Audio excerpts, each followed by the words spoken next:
Good evening बच्चों, केम छो सब लोग एकदम बढ़िया से है कि नहीं। तो पढ़ाई लिखाई सब कुछ अच्छा चल रहा होगा। और आज हम लोग इलेक्ट्रोस्टैटिक का लेक्चर नंबर 10 करने वाले हैं। और मेरा नाम है राहुल और ये आपका चैनल है साइंस कॉन्सेप्ट समझाएगा, ठीक है। तो आज क्या पढ़ना है, बेसिकली इलेक्ट्रिक फ्लक्स के बारे में आज हम पढ़ेंगे, ठीक है। और इसके बाद फ्लक्स जब तक आप अच्छे से नहीं समझोगे फिर आपको गॉस लॉ में थोड़ा प्रॉब्लम होगा, ठीक है ना। तो आज के लेक्चर को तुम ध्यान से देखिएगा, मजा आएगा। आज थोड़ा कम होगा, ठीक है, आज ज्यादा लंबा लेक्चर नहीं जाएगा हमेशा की तरह। तो आज हम लोग बात करने वाले हैं इलेक्ट्रिक फ्लक्स के बारे में, ठीक है। तो आखिर ये सर इलेक्ट्रिक फ्लक्स होता क्या है, ठीक। कहने के लिए अगर मैं बेटा बोलूं तो सिंपल भाषा में फ्लक्स इज इक्वल टू हम सिंपली लिख देते हैं integral of E dot D A, ठीक है। ये वेक्टर होता है, flux is equal to E dot D A. Simple सा, इसको हम लोग एक्चुअल में फाई बोलते हैं, सिंबल को फाई बोला जाता है, ठीक। कहने के लिए छोटा सा फॉर्मूला है, बात खत्म हो जाती है, लेकिन थोड़ा समझते हैं एक्चुअली होता क्या है, ठीक है। अब देखो फ्लक्स होता क्या एग्जैक्टली अगर हम उसको ऐसे डिफाइन करें स्टेटमेंट वाइज, तो हम बोलते हैं कि number of electric field lines crossing the given surface is known as electric flux, ठीक है। Total number of electric field lines crossing the given surface is called electric flux, simple भाषा में अगर आप समझो तो, ठीक है।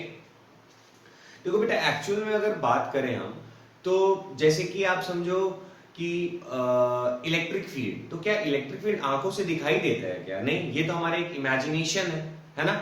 तो फ्लक्स को आप ऐसे रिलेट करो कि एक गिवन सरफेस में से कितना एनर्जी पास कर रहा है, ठीक है। अब वो एनर्जी का रोल जो प्ले कर रहा है वो कौन प्ले कर रहा है यहाँ पे? इलेक्ट्रिक फील्ड प्ले कर रहा है कि गिवन सरफेस में से कितने सारे इलेक्ट्रिक फील्ड पास कर रहे हैं, ठीक है ना। अब इसके बारे में जाके आप आगे चल के सीनियर मतलब जब एमएससी या बीटेक करोगे आगे, तब आप पढ़ोगे और कायदे से। अभी हम 12th पे ही रखते हैं, ज्यादा ऊपर की बात नहीं करेंगे, ठीक है। सिंपल भाषा में समझो कि कितने सारे electric field lines given surface को पास करें, वही क्या कहलाता है? इलेक्ट्रिक फ्लक्स, ठीक है। अब इलेक्ट्रिक फ्लक्स जानने से पहले आपको एक चीज समझना पड़ेगा, इसको शुरू करने से पहले मैं बता रहा हूँ आपको एरिया वेक्टर के बारे में सुनना मतलब जानना चाहिए, ठीक है, कि एरिया वेक्टर एक्चुअल में होता क्या है, ठीक।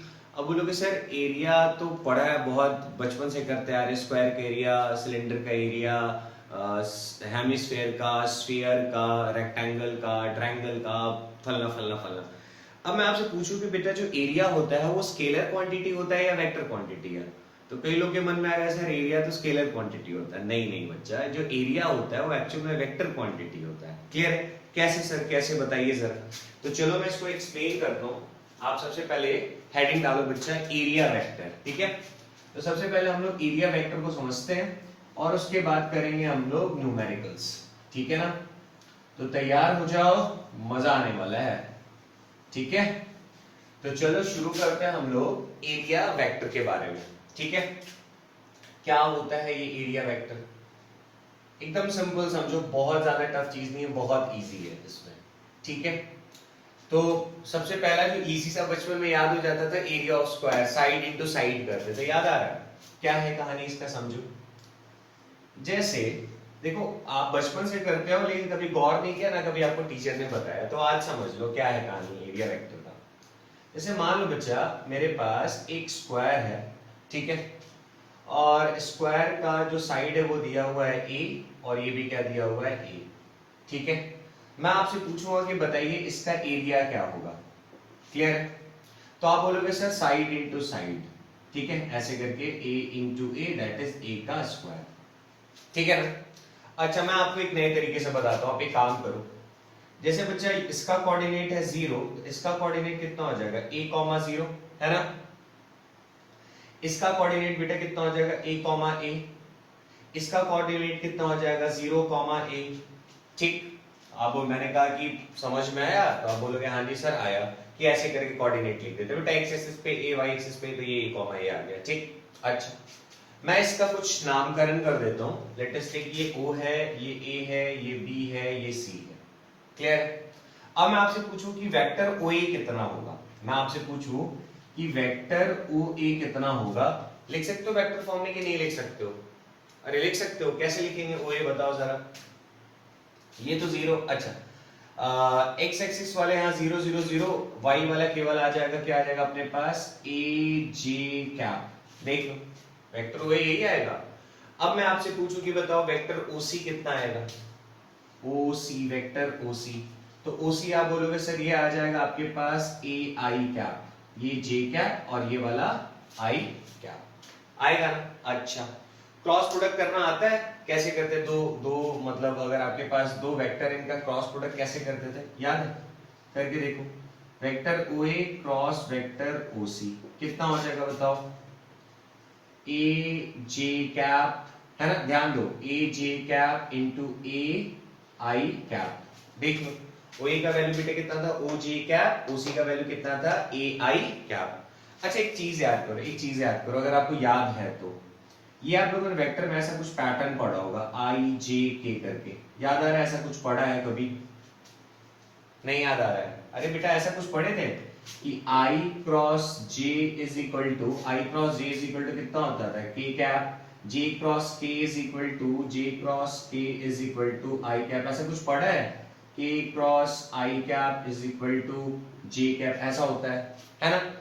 तो अब एक बात बताओ बेटा, यहां करेंगे तो a इंटू ए अपन लोग के पास क्या आ जाएगा, ए स्क्वायर, और j क्रॉस अगर i करें हम लोग, j क्रॉस i करें तो बेटा अगर आप एंटी क्लॉकवाइज चलते हो तो पॉजिटिव आता है, सॉरी क्लॉकवाइज चलोगे तो पॉजिटिव, और जब एंटी क्लॉकवाइज मतलब उल्टा ऐसे करके घूमोगे तो नेगेटिव।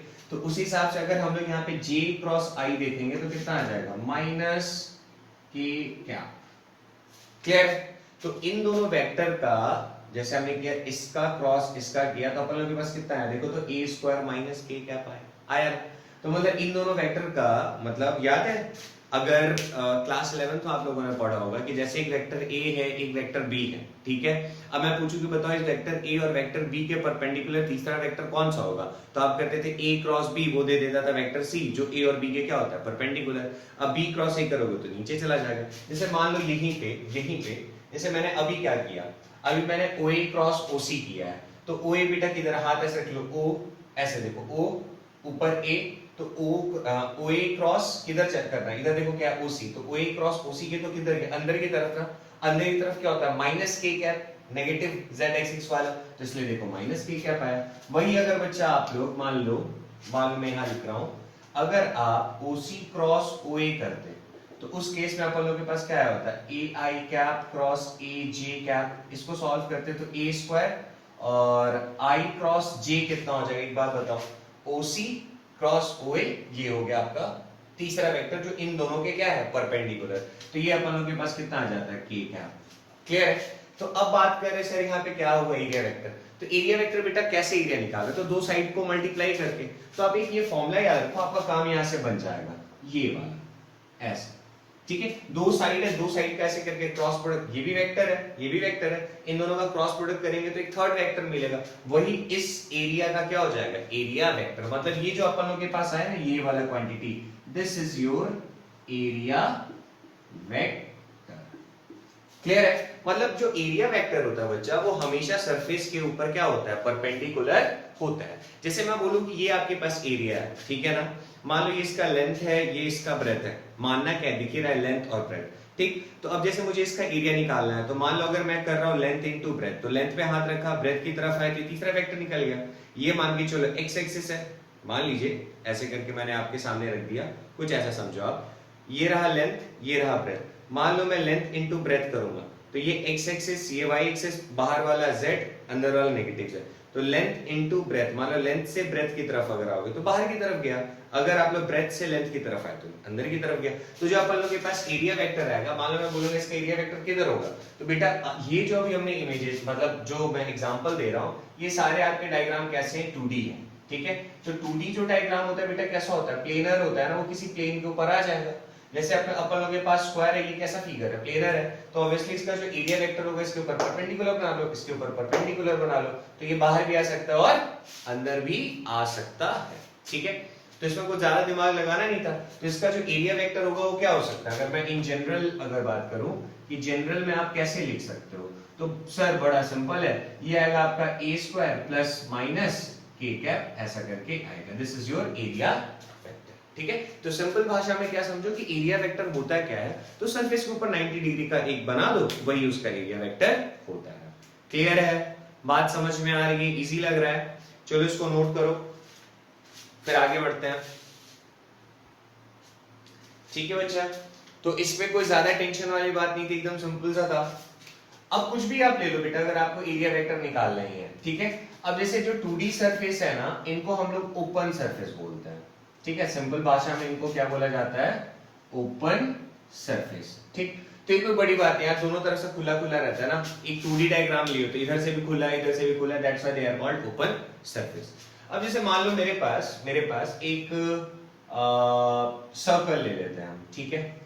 इसको आप समझिएगा, ऐसे करके सर्कल जो है वो इस प्लेन पे है, ऐसा कुछ है, ठीक। सर्कल मतलब ये रहा, ऐसा दिख रहा है, ये ऐसा है। अब इसका एरिया वेक्टर किधर होगा, क्या बताओगे आप? तो इसके ऊपर परपेंडिकुलर बना लो। अगर ये ऐसे रखा हुआ है तो परपेंडिकुलर किधर जाएगा, या तो ऊपर या तो नीचे, सिंपल सा है। तो इस केस में अब एरिया वेक्टर क्या हो जाए, मैं आपसे पूछूं तो आप बोलोगे सर ये मैंने कहा कि मान लीजिए आपका किस एक्सिस पर है, एक्स और जेड एक्सिस पे है। मान लो ये जो सर्कल है एक्स और जेड पे, बेटा जेड बाहर की तरफ, एक्स इधर की तरफ, तो जो अभी जो इसका एरिया वेक्टर आएगा वो किधर आएगा, पाई आर स्क्वायर प्लस माइनस के कैप। क्लियर? या तो ऊपर की तरफ गया होगा या फिर नीचे की तरफ। ऊपर है तो प्लस के कैप, नीचे है तो माइनस के कैप। क्लियर है?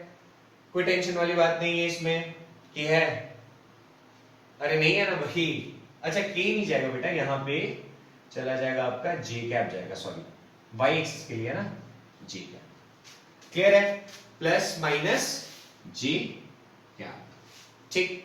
अच्छा अगर मान लो ऐसे करके दिया हुआ है, अब मैं पूछूं कि बताओ इसके लिए एरिया वेक्टर क्या होगा, ठीक। और इसका रेडियस समथिंग आपको आर दिया हुआ है, तो साफ साफ दिख रहा है बेटा ये किस प्लेन पे है, एक्स और वाई पे रखा हुआ है। तो इसका जो एरिया वेक्टर कहां जाएगा, बाहर या फिर अंदर।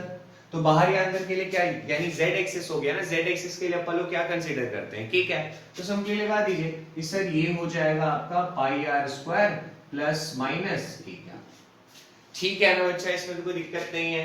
रेक्टेंगल के लिए तो रेक्टेंगल में तो वही जो अभी थोड़ी देर पहले स्क्वायर के लिए किया था वही काम आ जाएगा। अगर ये मान लीजिए आपका x एक्सिस है और ये वाला आपका अगर y एक्सिस है, तो इस केस में क्या आ जाएगा, l इंटू बी, है ना, लेंथ इंटू ब्रेथ। अब ये रहा आपके पास लेंथ, ये रहा आपके पास ब्रेथ, तो l इंटू बी करोगे तो ऐसा कहां आ रहा, बाहर की तरफ, तो प्लस k कैप, ये हो गया आपके पास एरिया वेक्टर। और वही अगर ब्रेथ इंटू एल करोगे, मान लो अगर आपके पास आ रहा है बी इंटू एल, तो ये हो जाएगा आपका बेटा माइनस के cap. This is your area vector. Clear है? इसमें कोई दिक्कत नहीं है, बहुत ज्यादा आसान हो गया। अच्छा थोड़ा सा अलग सा क्वेश्चन करें, चलो देखते हैं, थोड़ा अलग देखते हैं, इसको मिटा रहा हूं मैं। देखिए बच्चा, अब हम लोग को एरिया वेक्टर इसके लिए निकालना है, ठीक है। खुद से अटेम्प्ट करोगे, पॉज करके कर लो, और नहीं तो देख लो इधर। अब जैसे इस बार हम लोग को क्या किया था कि एक स्क्वायर दिया और उसका डायग्राम बना दिया। पहले आपको डायग्राम बेटा थोड़ा सा समझना पड़ेगा कि यहाँ पे एग्जैक्टली हो क्या रहा है। इस बार जो स्क्वायर रखा हुआ वो कुछ ऐसा रखा हुआ, ये रहा एक्स एक्सिस आपके पास, ठीक है ना, इधर रहा x, इधर रहा y, और ये है आपके पास z एक्सिस, ठीक। और आपने इस तरीके से कुछ ऐसा रख दिया है, समझ में आ रहा है? मतलब इस बार जो कोऑर्डिनेट्स जाएगा, जरा ध्यान देना, इस बार हमने कुछ ऐसा रखा है, और यहाँ पे जो 37 डिग्री आपका एंगल दिख रहा है वो x एक्सिस के साथ बन रहा है। क्लियर है? तो मैं इसको थोड़ा सा और समझाऊं आपको, लाइक ऐसा, मतलब आपको ये जो ऐसे करके मैंने यहाँ पे ऐसे जो परपेंडिकुलर ड्रॉ किया है, आप उसको जरा समझिएगा यहाँ पे एग्जैक्टली हो क्या रहा है, समझाता हूं मैं। लाइक ऐसा, ये हाँ इस तरीके का, ये जो आपको ट्रायंगल दिख रहा है ना 37 डिग्री वाला, मैं ऐसे रख लेता हूँ, थोड़ा आसान हो जाएगा, ठीक है। यहाँ पे जो आपको 37 दिख रहा है वो ये है, ऐसा है, ठीक है।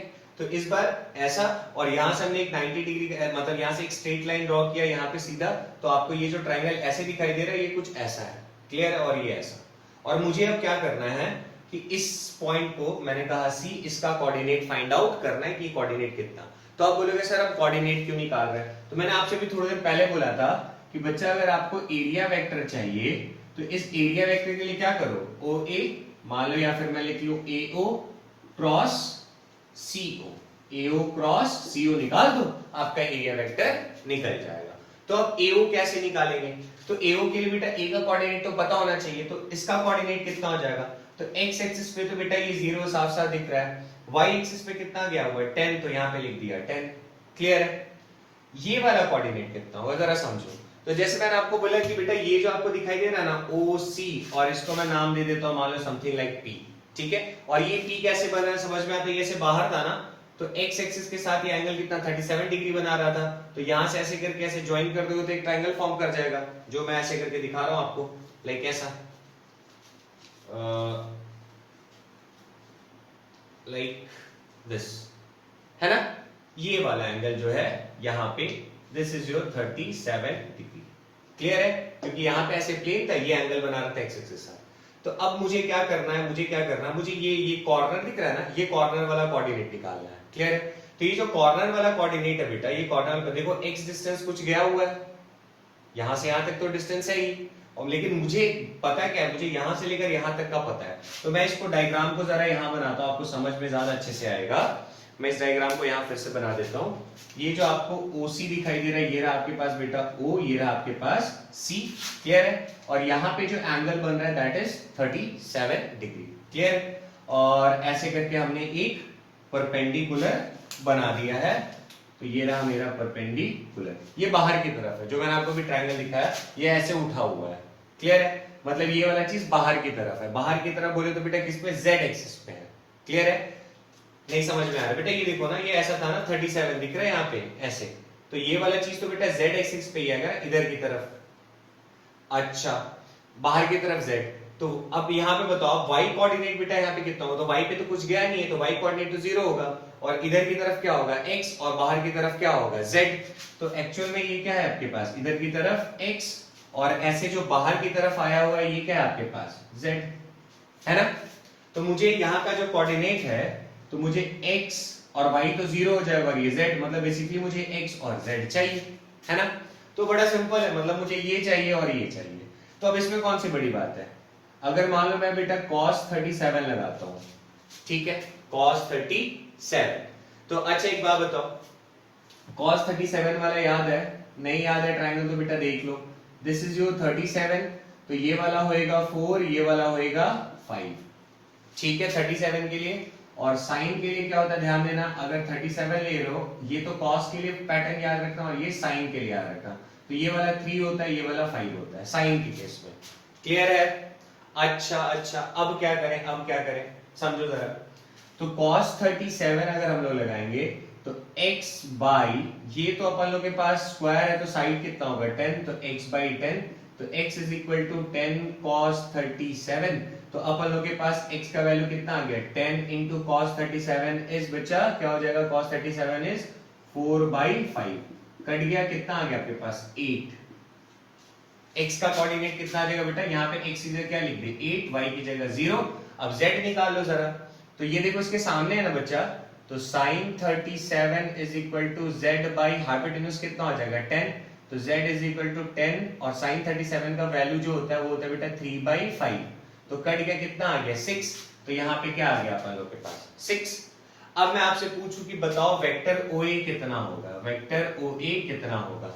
तो अब बताओ x कोऑर्डिनेट इसका 0 है, तो 0 माइनस 0 i कैप बेटा आपके पास क्या हो जाएगा 0 i कैप, कोई मतलब नहीं है। y पे कितना है ये 10, और z एक्सिस अगर यहाँ पे लिखना चाहोगे तो z एक्सिस बेटा कितना होगा 0 ही होगा ना, 0 10 0, तो 10 माइनस 0 करेंगे, और ये कितना होगा 0,0, तीनों 0 0 है, x y z तीनों 0 है, तो 10 माइनस 0 करोगे तो 10 ही बचेगा ना, 10 j कैप, ये OA आ गया। उसी तरह बच्चा आप लोग OC निकाल सकते हो, तो जो OC होगा वो कितना हो जाएगा, तो पहले x वाला लेते हैं ना, तो x पे कितना है 8 minus 0 that is 8i cap, ठीक है, ये तो 0 है ना, 0 माइनस 0 कोई मतलब नहीं है।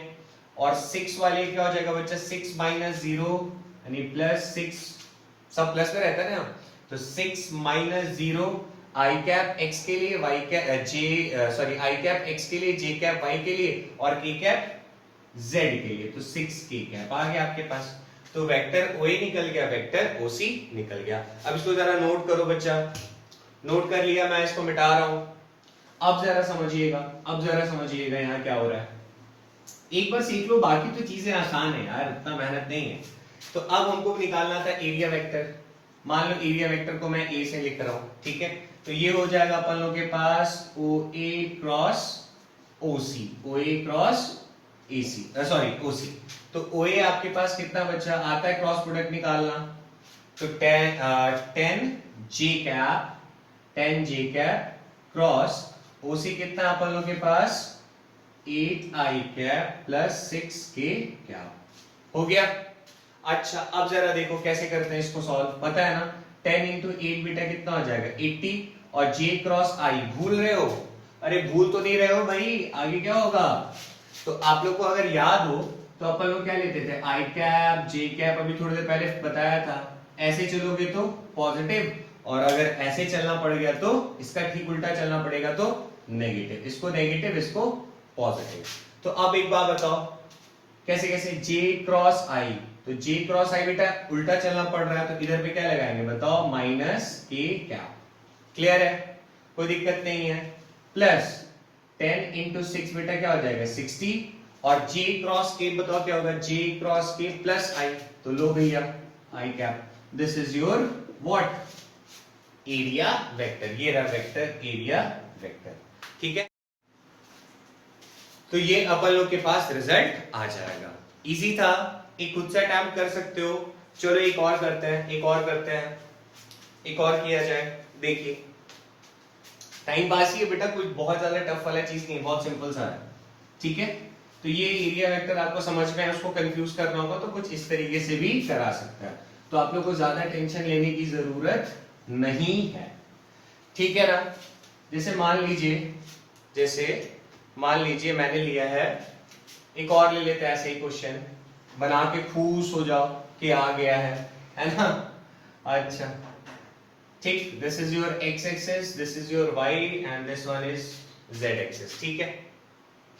मान लो इस बार स्क्वायर की जगह रेक्टेंगल ले लेता, स्क्वायर की जगह इस बार हमने ले लिया रेक्टेंगल, कुछ ऐसा है ना, और मैंने बोल दिया कि यहाँ पे जो एंगल बन रहा है इस बार 53 डिग्री का बन रहा है, क्लियर है। और इसका जो लेंथ है वो आपको दिया हुआ है लाइक इसका लेंथ दिया हुआ है 10 सेंटीमीटर, ठीक है, और इसका यानी ये भी 10 हो जाएगा, जो इसका ब्रेथ दिया हुआ है वो दिया हुआ है आपको मान लीजिए 5 सेंटीमीटर, क्लियर है। अब मैं आपसे पूछूं कि बताओ बेटा इसका एरिया वेक्टर क्या होगा, तो फिर से वही काम 0 A B and C, clear है। अब इसको देख के तो समझ में आएगा ये बाहर की तरफ है, यानी ये वाला जब आप ट्राइंगल बनाओगे, मैं इसको ऐसे करके दे देता हूं P, तो ये वाला जो ट्राइंगल आप बना रहे हो ऐसे करके, तो O दे दो इसको, P दे दो इसको, C दे दो, ये तो बेटा x एक्सिस चला जाएगा है ना, और ये ब्रेथ 5 था ना, ये ब्रेथ ही तो है इधर की तरफ आया हुआ, तो ये अपन लोग के पास कितना होगा 5 होगा, सिंपल सा है। और यहाँ एंगल कितना हो जाएगा 53, और ये बाहर की तरफ है तो इसको क्या ले लेंगे z, ठीक।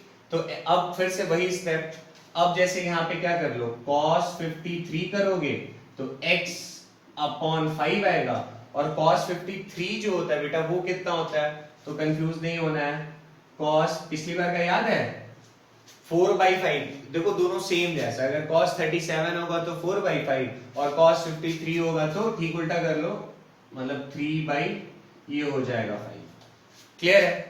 तो अब इधर पे क्या लिख दिया 3/5 और ये 5 इधर की तरफ गया, ये रहा x, कट गया, तो x अपन लोग के पास 3 आ गया, ठीक है। तो यहाँ का जो x कोऑर्डिनेट होगा बेटा कितना हो जाएगा 3, और y कोऑर्डिनेट तो 0 होगा, बता नहीं ऐसे करके सीधा रखा हुआ है, ये आपको टेढ़ा दिख रहा है, इधर की तरफ आया हुआ है, तो उस पे y कोऑर्डिनेट तो ऊपर की तरफ कुछ गया नहीं है, तो y तो अपन लोग के पास 0 आ जाएगा, z यहाँ से निकाल लो, sin 53 is equal to z/5, तो z इज इक्वल टू बेटा हो जाएगा sin 53 का वैल्यू होता है 4/5 इंटू 5, 5 कट गया, 4 बचा अपन लोग के पास, तो यहाँ पे कितना आ गया 4, 3,0,4, क्लियर है, कोई दिक्कत तो नहीं है। अब फिर से अगर मैं आपसे पूछूं कि वेक्टर AO कितना होगा, तो AO वेक्टर बेटा इसका कोऑर्डिनेट कितना हो जाएगा, x तो 0 है, y 10 है और z भी कितना है 0, ठीक। तो यहाँ पे तो केवल कौन सा आ रहा है आपके पास y वाला ही आ रहा है ना, यानी 10 j कैप आ रहा है, ठीक। और मैं आपसे पूछूं कि OC वेक्टर कितना होगा, ये वाला OC, तो OC या CO आपको जो मन कर रहा है लिख लो, कोई फर्क नहीं पड़ रहा है फिलहाल। CO वेक्टर अगर लें तो 3i कैप, j कैप वाला तो होगा नहीं, और प्लस 4k कैप। अब आपको अगर एरिया वेक्टर निकालना है तो सिंपली क्या कर दीजिए AO क्रॉस कौन सा बेटा CO, ठीक है। आता आगे सॉल्व करना, कर लो जाओगे खुद से, इजी लगा, कुछ भी नहीं है इसमें टफ। चलिए इसको नोट करिए, फिर आगे बढ़ते हैं अब हम लोग। नेक्स्ट जो कहानी है बच्चा वो अपन लोग के पास, ये तो हमने देख लिया 2D के लिए, ठीक है। तो 2D जो भी सरफेस रहेगा उसके ऊपर 90 डिग्री बना दो, वो इधर भी हो सकता है इधर भी हो सकता है, क्लियर है। अच्छा अब हम लोग बात करते हैं बच्चा क्लोज्ड सरफेस की, ठीक है। अगर आपके पास क्लोज्ड सरफेस हो तो क्या होगा, मतलब हम यहाँ पे बेटा 3D ऑब्जेक्ट की बात कर रहे हैं। 2D ऑब्जेक्ट कभी क्लोज नहीं हो सकता, वो तो प्लेन होगा ना, प्लेन कहां से क्लोज हो जाएगा, ठीक है। अब प्लेन को ऐसे करके मोड़ दोगे तो क्लोज हो जाएगा, लेकिन प्लेन तो अपने आप में ओपन सरफेस है, ये क्लोज सरफेस। जैसे कि मान लो मेरे पास है स्फीयर, है ना, स्फीयर ले लो, या फिर मेरे पास है सिलेंडर, या फिर कोन, जितना भी है ये सब कैसा 3D है, ठीक। अब मैं आपसे पूछूं कि इसका एरिया वेक्टर कैसे निकालेंगे। ये रहा बेटा स्फीयर, कैसा है आपका क्लोज सरफेस है, कुछ नहीं बेटा, सरफेस के ऊपर 90 डिग्री का आप लोग बना दीजिए, वही क्या हो जाएगा इसका एरिया वेक्टर,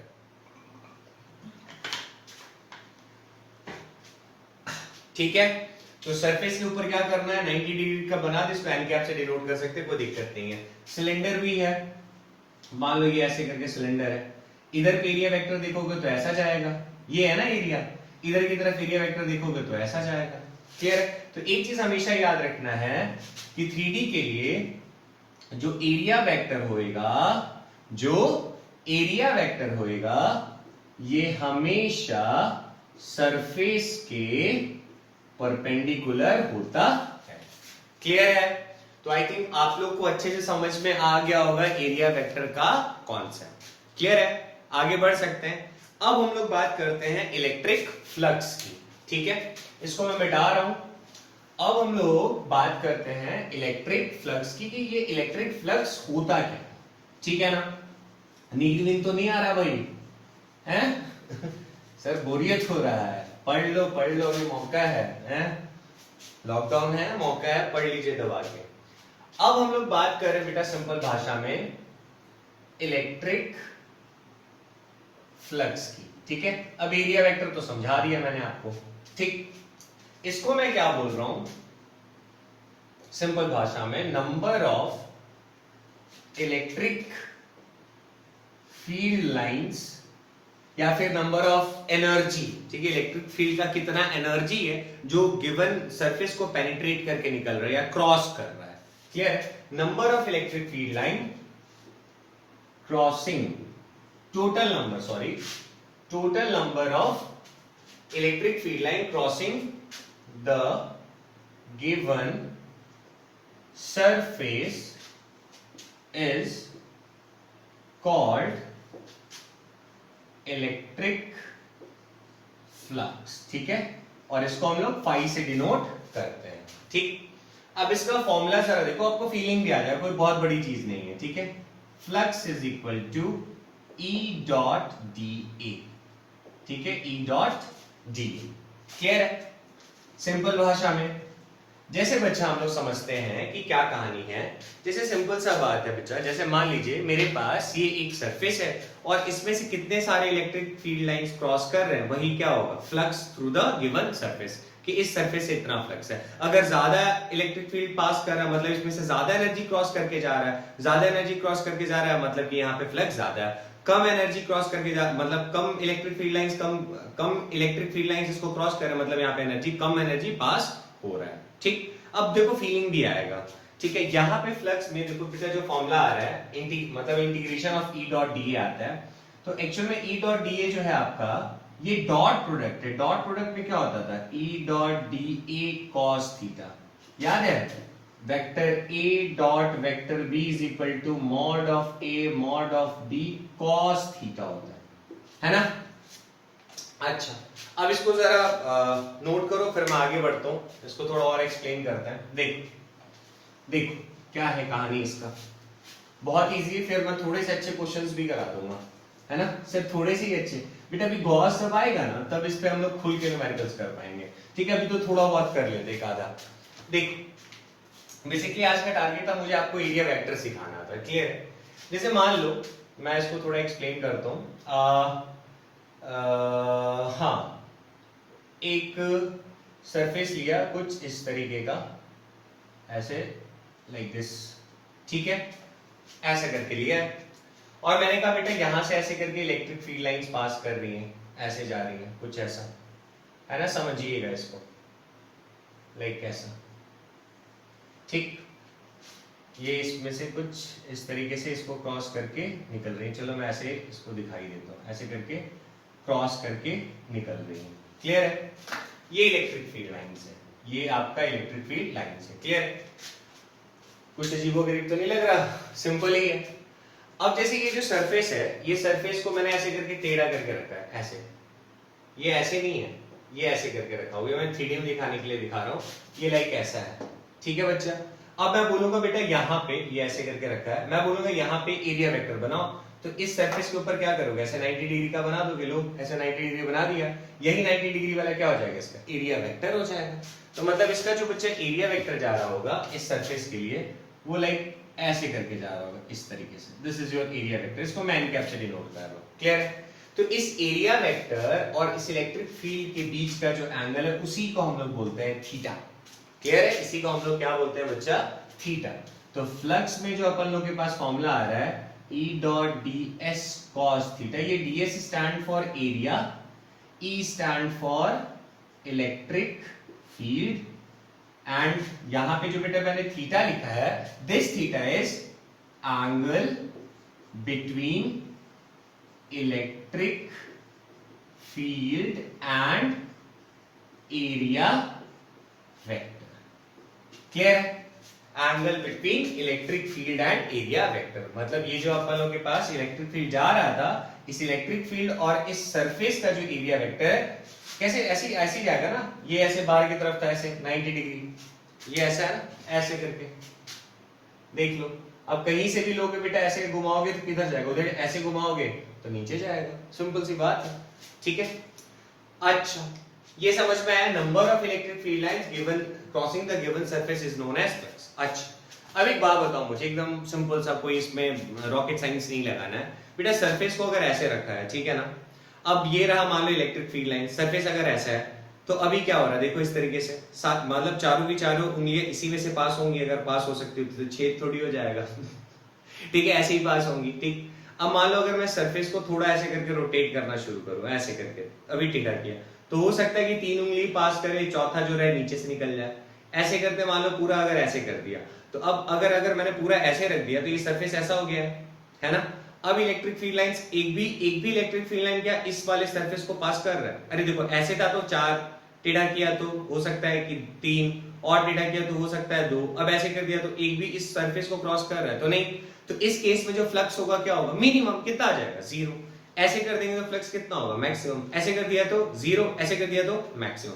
अब जरा देखते हैं फ्लक्स कब मैक्सिमम कब मिनिमम हो रहा है, बेटा इसको नोट कर लिया, चलो देखते हैं, चलो देखते हैं, ठीक, चलो देखिए अब ये जो फ्लक्स है ये कब मैक्सिमम होगा कब मिनिमम होगा, तो बड़ा सिंपल सा कहानी है, फॉर्मूला भी वही बोलेगा और जो हमने अभी देखा वो भी यही बोलेगा।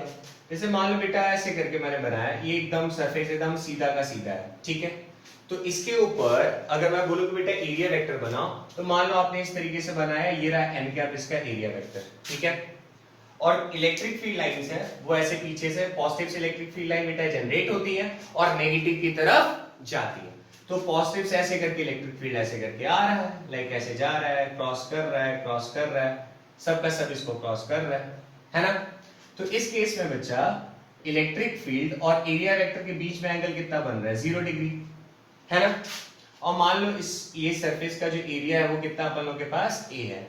अब मैं पूछूं कि बेटा यहाँ फ्लक्स क्या होगा, तो फ्लक्स इज इक्वल टू क्या होता है, E dot ds cos theta, है ना।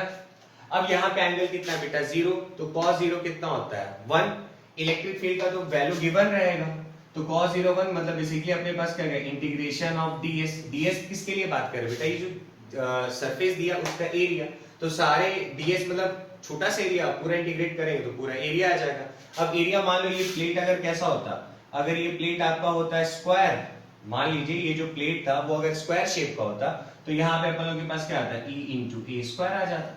क्लियर है? तो अभी तो आप इसको ई डॉट डीएस लिख दो। इस केस में अपने पास फ्लक्स जो आया वो मैक्सिमम आया है। क्लियर है?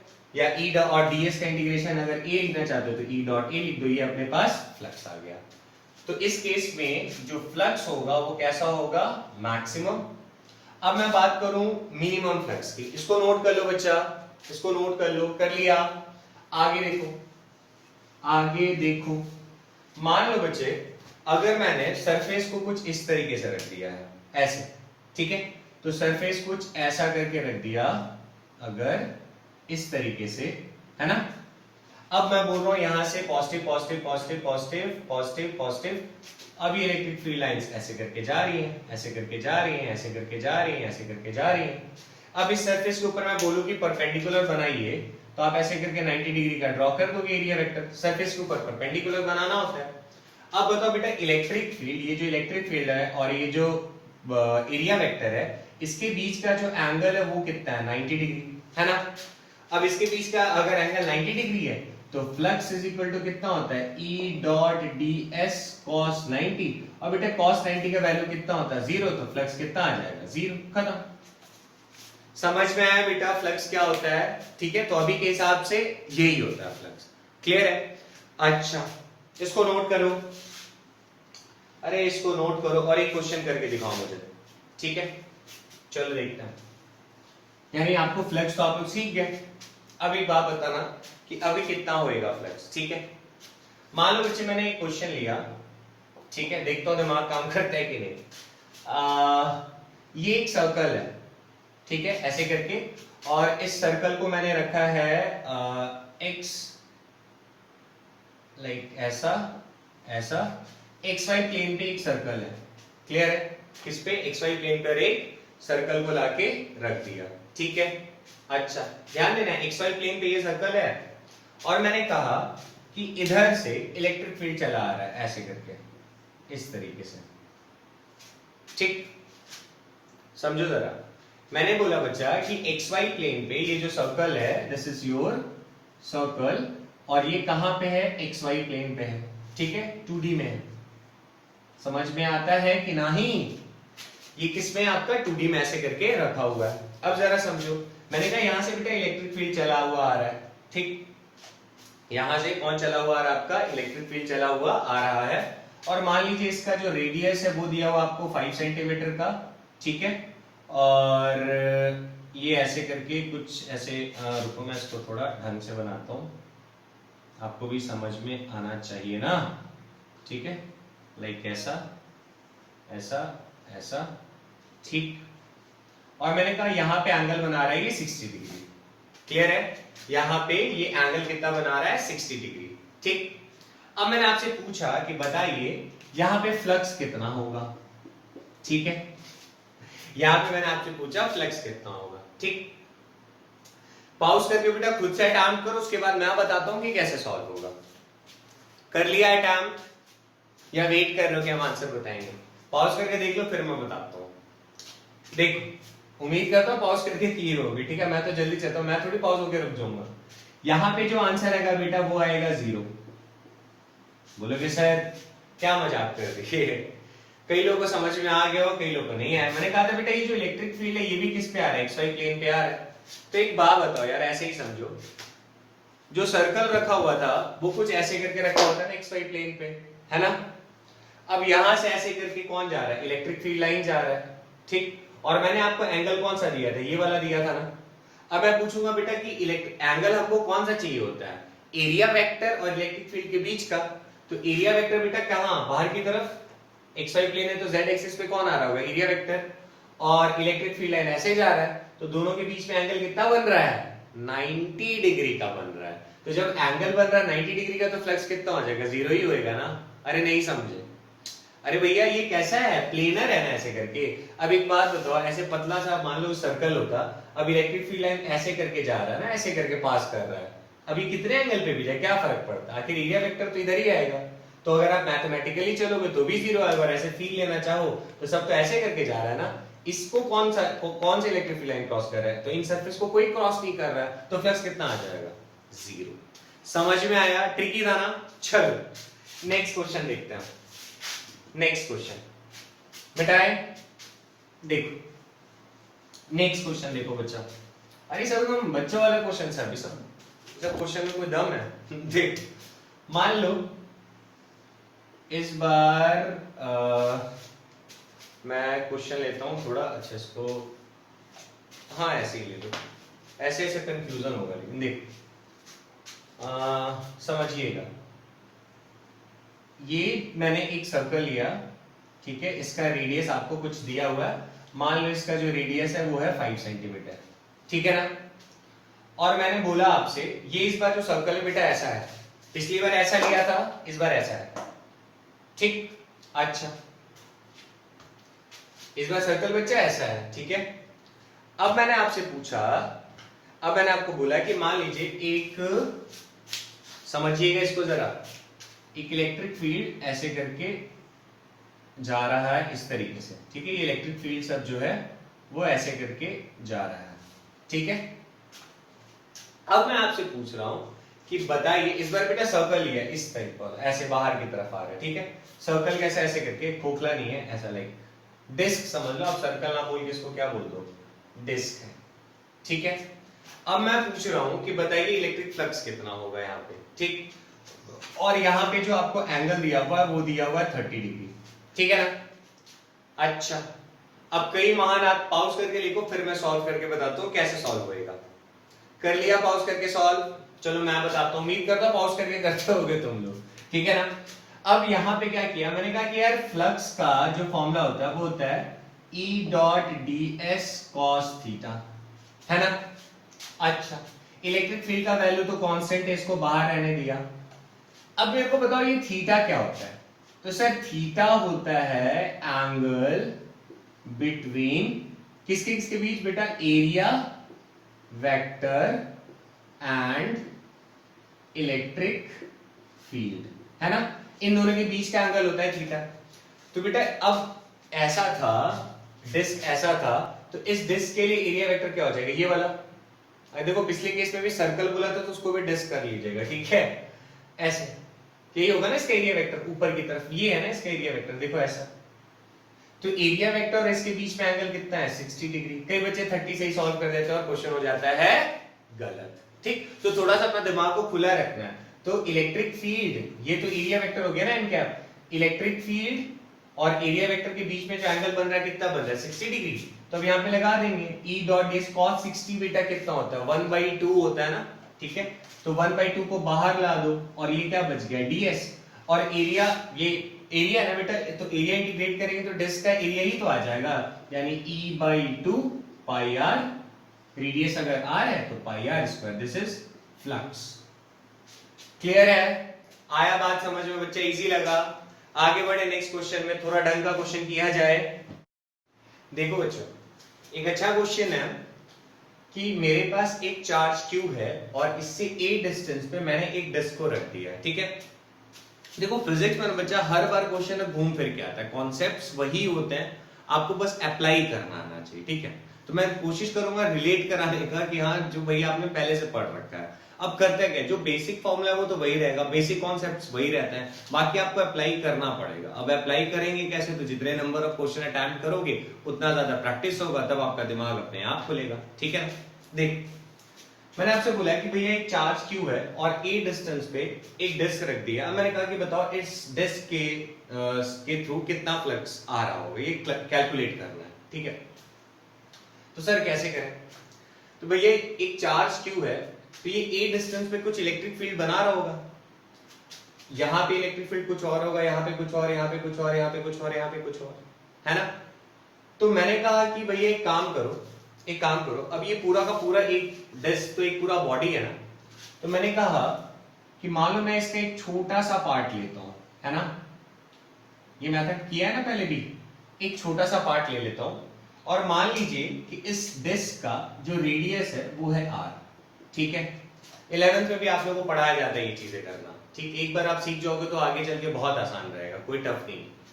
मैंने कहा बच्चा कि एक मैंने डिस्क ले लिया, ठीक है, एक कट कर लिया, छोटा सा एलिमेंटल पार्ट काट लिया और मैंने कहा कि इसका रेडियस है r और इसका जो चौड़ाई है उसको ले लेता हूं स्मॉल डी आर। क्लियर है? अच्छा, मैंने कहा कि इस Q की वजह से इस जगह पे इलेक्ट्रिक फील्ड कितना होगा, मान लो यहां पे मैं लिख लेता हूं डी आर, ये मोटा वाला पोर्शन ऐसा, ठीक है ना? एकदम ध्यान से समझो, बहुत इजी है। ठीक, तो मैंने कहा कि यहां पे बेटा इलेक्ट्रिक फील्ड कितना होगा, तो इलेक्ट्रिक फील्ड कुछ ऐसे जा रहा होगा जूम करके, थोड़ा टेढ़ा दिख रहा है, मैनेज कर लेना। चलो मैं इसको सीधा कर ही देता हूँ, वरना बोलोगे सर कैसे बना रहे हैं आप। लो भैया, हो गया सीधा, है ना? हाँ, ये लो। ठीक, तो यहाँ पे बेटा इलेक्ट्रिक फील्ड कैसे जा रहा हो, कुछ इस तरीके से। अरे यार टेढ़ा क्यों हो जा रहा है तुम, देखो ऐसा कुछ, ठीक है? समझ लो, सीधा ये टेढ़ा लग रहा है थोड़ा, तो मैं इसको थोड़ा और सीधा करने का कोशिश करता हूँ, लाइक दिस। ये लो, अब ठीक है ना? ये रहा अपने पास इलेक्ट्रिक फील्ड। क्लियर है? मैंने कहा बेटा मैंने एक एलिमेंट काटा ऐसे करके ना, रिंग टाइप का, तो सिर्फ अब ये छोटा सा पोर्शन लिया, तो इस छोटा सा पोर्शन पे ये कैसा है, आप इसको इमेजिन करो कि इस तरीके का है ना, ऐसा, और इसी के अंदर एक छोटा सा पार्ट ऐसे करके एलिमेंटल पोर्शन ले लिया, रिंग जैसा आया होगा। अब यहां पे बेटा एरिया वेक्टर बनाओगे तो कैसा जाएगा, क्योंकि हमें थीटा किसके किसके बीच का चाहिए होता है, एरिया वेक्टर और इलेक्ट्रिक फील्ड के बीच का, ये एंगल हो गया आपके पास थीटा। क्लियर? ये जो थीटा होगा बेटा वो इस थीटा के बराबर होगा, है ना? कैसे? अबे कॉरेस्पॉन्डिंग एंगल से थीटा बराबर होगा। क्लियर है? अच्छा, मैंने तो फ्लक्स पूछा था ना। अच्छा, ये डिस्टेंस कितना हो जाएगा, तो under root of A square plus R square, यही होगा ये डिस्टेंस। और एक चार्ज क्यू की वजह से इलेक्ट्रिक फील्ड कितना होता था, तो के क्यू बाई आर का स्क्वायर, ऐसा पढ़ा है हम लोगों ने। और यहां पे बेटा जो r है वो कितना अपन लोगों के पास, under root of R square plus A square का होल स्क्वायर। ये हम लोग पहले ऑलरेडी पढ़ चुके, कुछ नया नहीं लगाने वाला हूं बेटा, जो अभी तक पढ़ाया है बस वही कॉन्सेप्ट लग रहा है, कुछ नया नहीं। अच्छा, ये फॉर्मूला हम लोग को सर पता है। मैंने कहा बेटा फ्लक्स का फॉर्मूला क्या होता है, तो आप बोलोगे sir flux is equal to होता है E dot D S cos theta, यही तो पढ़ा है हम लोगों ने। मैंने कहा हाँ। अच्छा, अब मैं आपसे पूछूं कि बेटा यहां पे इलेक्ट्रिक फील्ड कितना होगा, तो आप बोलोगे सर के क्यू अपॉन कितना है बताओ, under root of R square plus A square.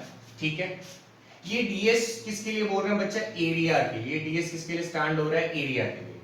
अब एरिया कैसा होगा बेटा, ये रिंग लिया था ना, ये रेड वाला देखो पोर्शन, समझो जरा, ये रिंग लिया था ना कुछ ऐसा, है ना? और इसका रेडियस था r, और इसका जो चौड़ाई था ये था डी आर। तो ये वाला एरिया जो होगा वो कैसे निकलेगा, तो बड़ा सिंपल है, 2 पाई r इंटू डी आर, यही होगा ना एरिया। देख लो, 2 पाई r इंटू डी आर। तो अब एक बात बताओ, ds की जगह मैं कितना लिख दूं, 2 पाई r डी आर। क्लियर? अब ये cos थीटा कितना होगा, इसका वैल्यू निकाल सकते हैं। देखो यहां से निकल सकता है ना थीटा, cos थीटा क्या होता है, बेस अपॉन हाइपोटेन्यूज।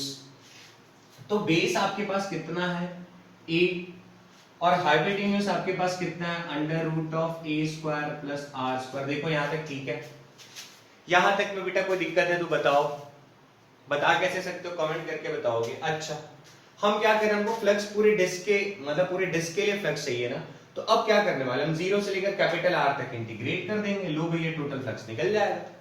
अरे भैया, यही छोटे छोटे रिंग से ही तो पूरा डिस्क तैयार हुआ है, तो इस छोटे से डिस्क के थ्रू कितना फ्लक्स है, तो इतना हमको पूरे डिस्क का चाहिए, तो जीरो से आर में इंटीग्रेट कर देंगे। सिंपल सा था। अच्छा, इजी लग रहा है ना, कुछ भी टफ नहीं बच्चा, कॉन्सेप्ट्स हैं बस, और अप्लाई करने के लिए प्रैक्टिस करना पड़ेगा। ठीक है, बाकी आप लोग का चैप्टर जब कंप्लीट हो जाएगा तो हैंड रिटन नोट्स मिल जाएगा, उसके लिए टेंशन नहीं लेना है। ठीक है, बट मैं इसलिए नहीं डाल रहा हूं साथ ही साथ, क्योंकि मैं चाह रहा हूं आप लोग कॉपी में प्रैक्टिस करो, तो आप सीखोगे, है ना? मेरे नोट्स आपको क्या समझ में आएंगे यार, कि मैंने क्या लिखा, आप क्या पढ़ रहे हो, है ना? डायरेक्ट देख के थोड़ी समझ में आएगा, तो पहले तो आपको पढ़ना पड़ेगा। ठीक है, और जब पढ़ोगे तो लिखोगे तो नोट्स खुद प्रिपेयर हो जाएगा, और उसमें कुछ चीजें खुद से ऐड भी कर सकते हो। अच्छा, यहां तक तो समझ में आ गया, तो मैं इसको थोड़ा सा मिटा रहा हूं, एक स्टेप और लिख देता हूं पहले, फिर मिटाता हूं। देखो अब क्या होगा, तो 0 टू r के क्यू 2 पाई r, और ये a भी है ना, a अपॉन इसका बेटा होल स्क्वायर होगा ना, सॉरी होल स्क्वायर। तो बेटा स्क्वायर से रूट चला जाएगा, ये अपन लोग के पास आ जाएगा ए स्क्वायर प्लस आर स्क्वायर की पावर 3/2। अरे ये रूट है ना 1/2 प्लस 1 कितना होता है 3/2। देख लो यहां तक में कोई दिक्कत है तो बताओ, इजी लग रहा है? अच्छा अब क्या रह गया, अब तो केवल मैथ्स है और अपना आंसर आ जाएगा। तो मैं इस डायग्राम को मिटा रहा हूं, इसको भी मिटा रहा हूं, ठीक है। अब देखो इसको आगे सॉल्व कैसे करेंगे। अब तो इंटीग्रेशन है बेटा, फिजिक्स तो यहाँ पे खत्म हो गया, फिजिक्स जो था वो यहाँ पे खत्म हो गया। अब तो सिर्फ रह गया कहानी किसका, इंटीग्रेशन का, ठीक है। तो मैं चाहूं तो यहीं पे छोड़ दूं ठीक है, बट मैं इसको आगे सॉल्व कर देता हूं थोड़ा सा, ठीक है, ताकि आप लोग के लिए भी टेंशन ना रहे। तो अब कैसे करेंगे जरा देखो। अब एक बात बताओ, k तो बेटा कांस्टेंट है, बाहर लेकर आ गए, ठीक है। मैं यहां से सॉल्व करता हूं, k कांस्टेंट है, इसको बाहर लेकर आ गए। चार्ज q भी कांस्टेंट, इसको बाहर लेकर आ गए। 2 पाई कांस्टेंट है, इसको भी बाहर लेकर आ गया मैं। a कांस्टेंट है, a को भी बाहर लेकर आया। अंदर में क्या बेटा वेरी कौन कर रहा है डायग्राम में, स्मॉल a से तो कैपिटल R तक जा रहा था, तो अंदर में 0 से लेकर कैपिटल R रह क्या जाएगा, R अपॉन इधर देखो a square plus R square to the power 3/2। और एक और चीज था बेटा यहाँ पे dr भी था, ठीक है। एरिया कितना है, 2 पाई r dr है, तो dr मिस हो गया था, करेक्ट कर लेना आप लोग, ठीक।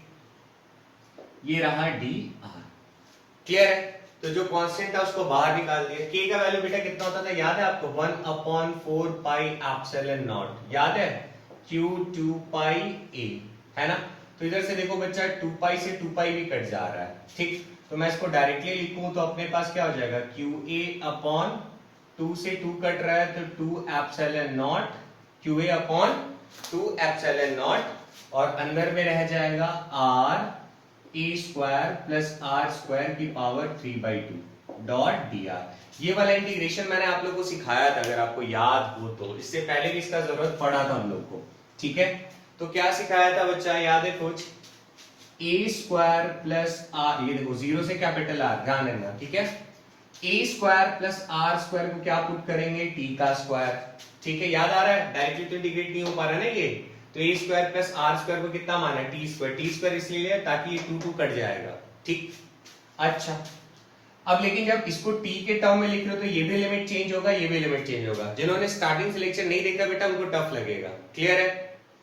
अच्छा अब बताओ क्या करें, दोनों तरफ डिफरेंशिएट कर दे अगर हम लोग dr के रिस्पेक्ट में, तो कितना हो जाएगा, 2r 2t dt by dr। देख लो बेटा दोनों तरफ dr के रिस्पेक्ट में डिफरेंशिएट किया है, जिसको दिक्कत हो रहा है देखो ऐसा किया मैंने, d by dr of a square plus R square d by dr of t का स्क्वायर।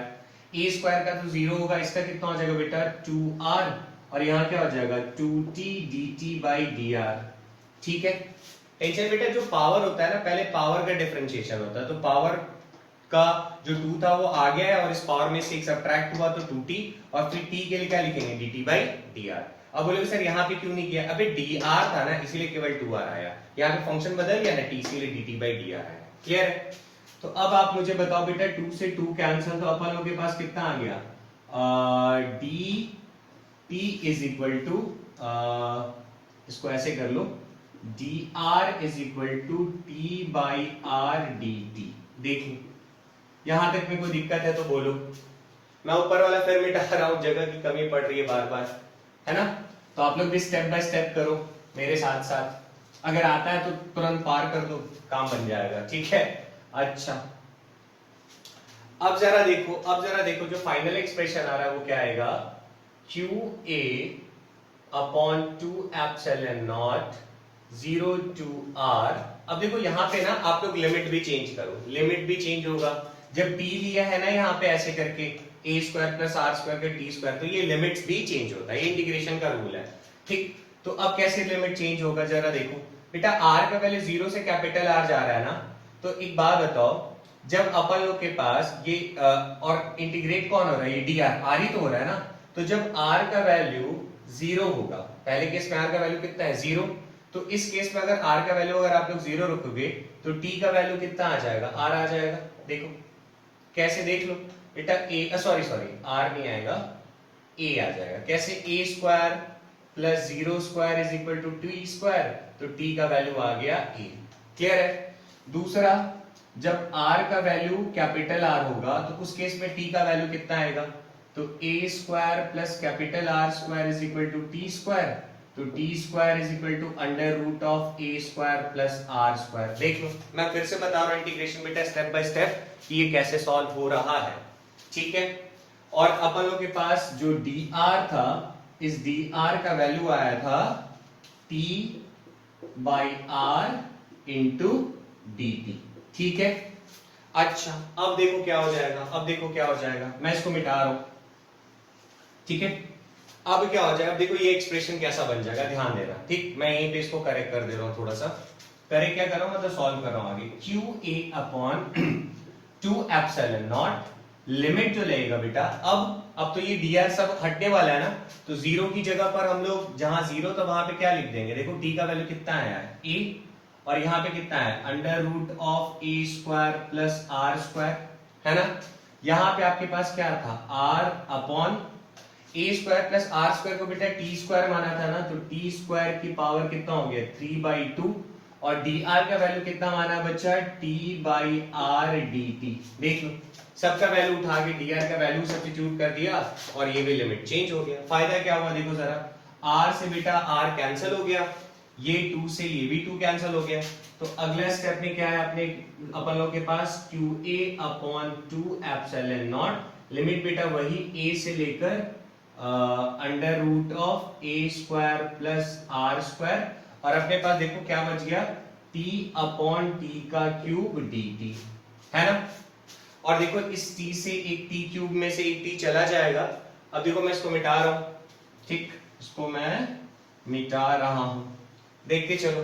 तो अपन लोग के पास क्या आ गया, QA अपॉन 2 एप्सिलॉन नॉट 0 से under root of a square plus r square, और t स्क्वायर बेटा ऊपर जाएगा तो t की पावर -2 dt।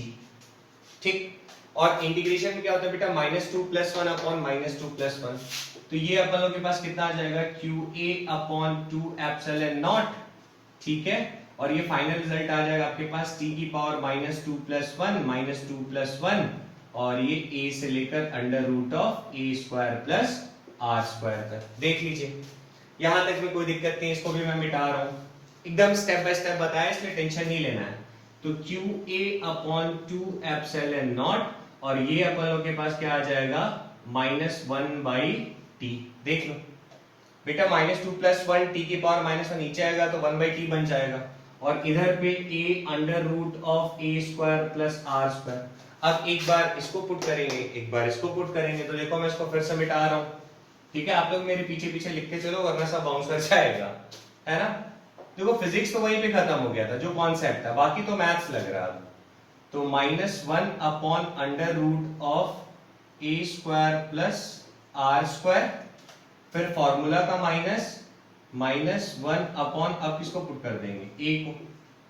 ठीक है, तो फाइनल रिजल्ट जो अपन लोग के पास आया वो आ गया QA upon 2 epsilon not 1/a, minus minus बेटा प्लस हो जाएगा, -1 upon a square plus r का स्क्वायर। a को अगर अंदर मल्टीप्लाई कर देंगे तो रिजल्ट जो आएगा वो आ जाएगा Q upon 2 epsilon naught, a multiply का 1 minus a upon under root of a square plus r का स्क्वायर। तो ये अपन लोग के पास क्या आ गया, इलेक्ट्रिक फ्लक्स। तो this is your final result. ठीक है, तो ज्यादा कोई टफ नहीं था, एकदम सिंपल सा ही चीज था। ठीक है, तो दिस इज ऑल अबाउट बेटा इलेक्ट्रिक फ्लक्स, और इस पे जो न्यूमेरिकल्स बन रहे थे इससे रिलेटेड वाले, ठीक है, वो मैंने आप लोगों को करके दिखाया। क्लियर है? होपफुली आपको लेक्चर समझ में अच्छे से आया होगा। अब जो कल लेक्चर मैं अपलोड करूंगा, मतलब नेक्स्ट जो आएगा लेक्चर 11, वो आएगा गॉस लॉ पे। ठीक है, तो वहां पे एक सिंपल सा प्रूविंग करेंगे, फिर हमने एक वायर की वजह से इलेक्ट्रिक फ्लक्स कितना होगा, ये सब 2-3 केसेस है उनको डिस्कस करेंगे, मतलब एप्लीकेशन ऑफ गॉस लॉ देखना होगा। ठीक, तो होपफुली आपको समझ में आया होगा लेक्चर अच्छे से। ठीक है, अब चैप्टर जैसे ही खत्म होगा वैसे ही एचसी वर्मा का सॉल्यूशन आ जाएगा। ठीक, और उसमें पूरा प्रॉपर एक्सप्लेनेशन रहेगा, इसलिए आपको टेंशन लेने की जरूरत नहीं है। ठीक है बच्चा, तो मिलते हैं नेक्स्ट क्लास में, तब तक के लिए जय हिंद और अपना ख्याल रखना है। ठीक है ना, और पढ़ाई लिखाई करो एकदम पूरा दबा के।